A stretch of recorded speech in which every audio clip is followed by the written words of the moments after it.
हम by election results का विश्लेषण करेंगे, उन बाई इलेक्शन के रिजल्ट्स का जिसने भाजपा की नींद उड़ा दी है।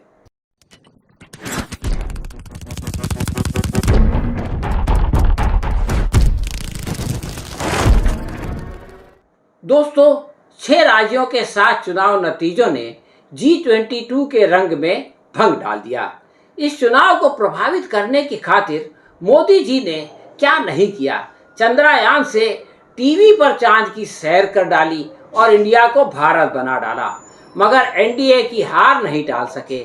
7 मैचों की श्रृंखला में इंडिया को 4 और एनडीए को 3 क्षेत्रों में सफलता मिली।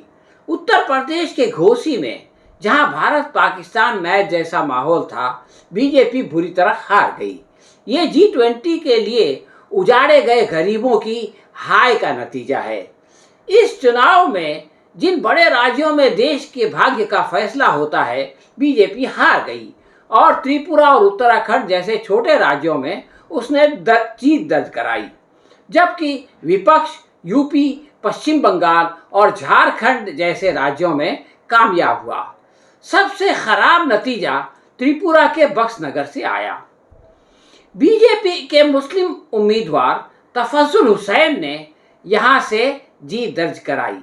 मणिपुर हिंसा के बाद मुस्लिम वोटर्स का बीजेपी को जिताना उनकी परंपरा के विरुद्ध है और निंदनीय भी है, क्योंकि मुसलमान हमेशा फासीवादी ताकतों के खिलाफ वोट देते हैं और कभी बीजेपी के झांसे में नहीं आते।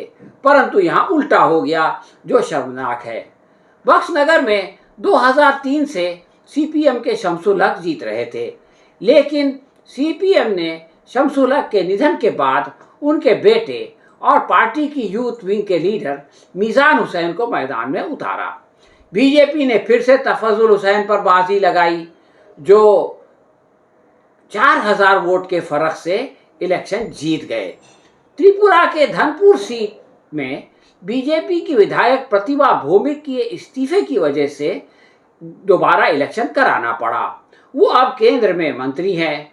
1998 से 2003 तक इस चुनाव क्षेत्र से सीपीएम के मानिक सरकार जीतकर मुख्यमंत्री बना करते थे।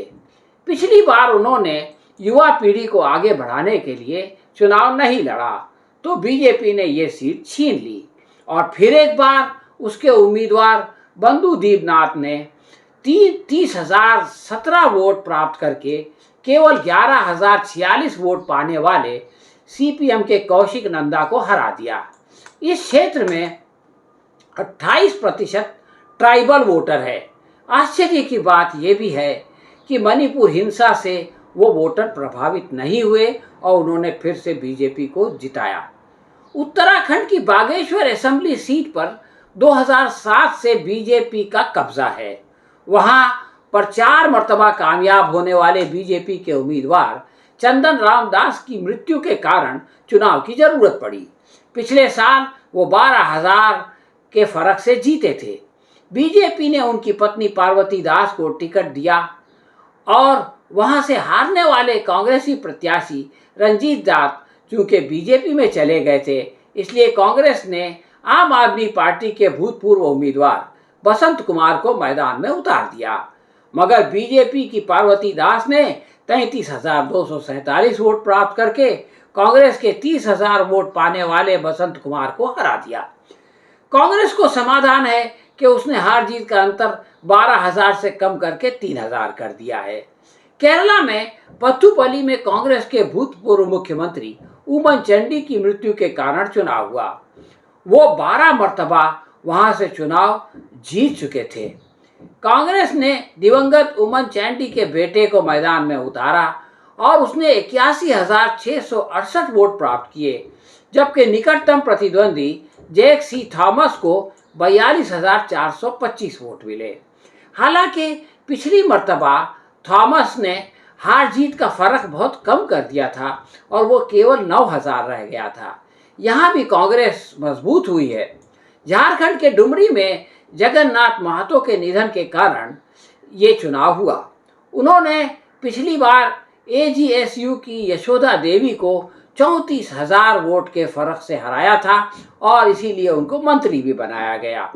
जेएमएम ने उनकी पत्नी बेबी देवी को टिकट दिया और उन्होंने यशोदा देवी को फिर से 17,000 वोटों से हरा दिया। इस बार फर्क आधा हो गया है। इस क्षेत्र में ट्राइबल के बाद मुसलमान सबसे ज्यादा हैं। पश्चिम बंगाल में धूपगुड़ी पर बीजेपी का कब्जा था, लेकिन तृणमूल कांग्रेस ने यह सीट बीजेपी से छीन ली। इस प्रकार त्रिपुरा का बदला ले लिया गया। यहाँ पर पिछली बार 4,300 वोट से जीतने वाले विष्णु रायपत के निधन पर बीजेपी ने कश्मीर में मरने वाले सीआरपीएफ के जवान जगन्नाथ राय की विधवा को टिकट देकर एक बड़ा दांव खेला, मगर तपासी राय नाकाम रही।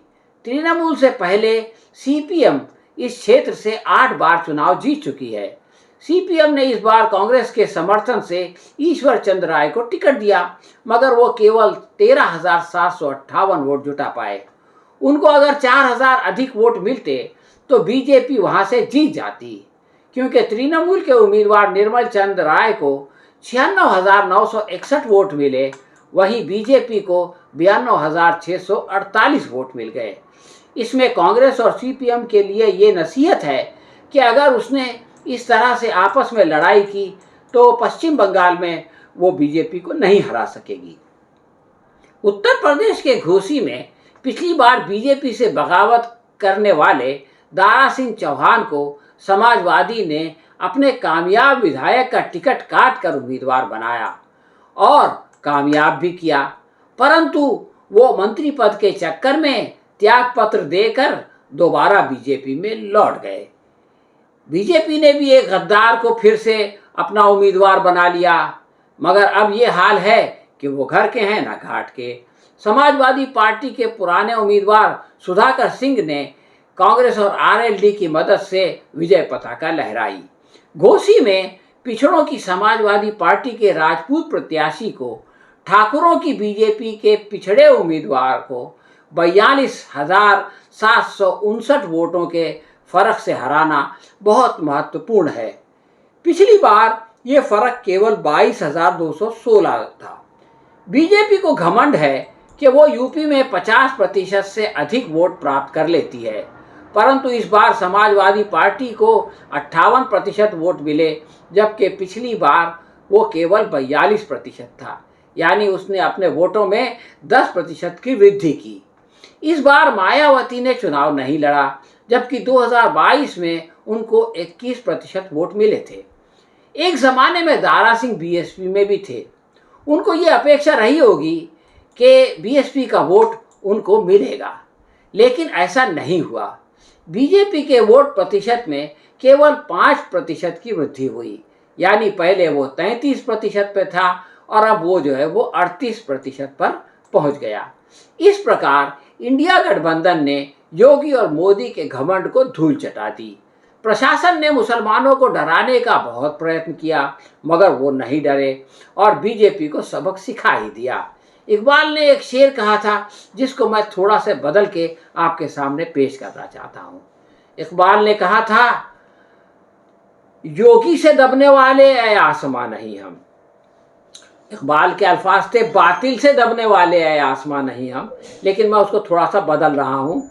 योगी से दबने वाले ऐ आसमां नहीं हम, 100 बार कर चुका है तू इम्तिहान हमारा।